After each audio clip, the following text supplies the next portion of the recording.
hordoftoota Ashaatu haala kanaan nyaata adda addaa isin qopheessuuf jettanii nyaata bareedaa. Nyaanni kun nyaata biyya Arabaa Kalliyyaa jedhama. Kottan hordofaa. Aannan kuuba tokko, bishaan kuuba tokko, kaamiraa milaaga tokko, sukkaara milaaga 3 haala kanaan waliin dhoofna.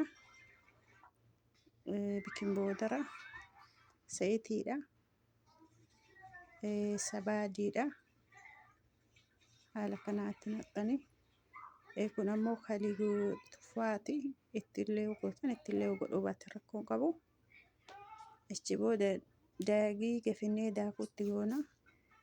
Haala kanaan waliin kun bikin boodaraadha.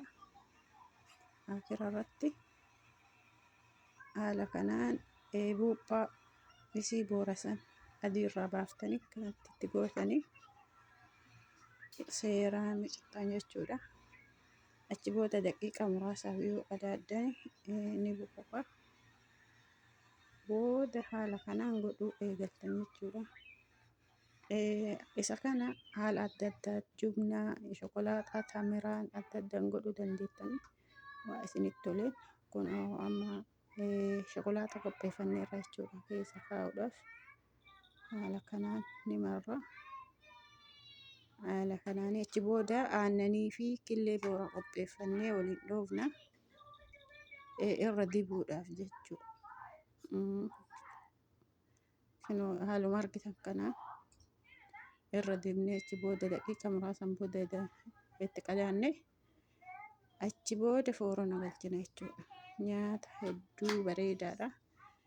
Daawwadhaa. Haala kanaan dalagaa keessattuu warra biyya Arabaa jirtan yeroo madaamiin dalaga isiniin jenna. Waan hordoftaniif galatooma. Chaanaala kanallee share, like, subscribe godhuu hin dagatinaa isiniin jecha. Haala kanaanii warri akka nyaata isinii gadhiifnu hordofaa.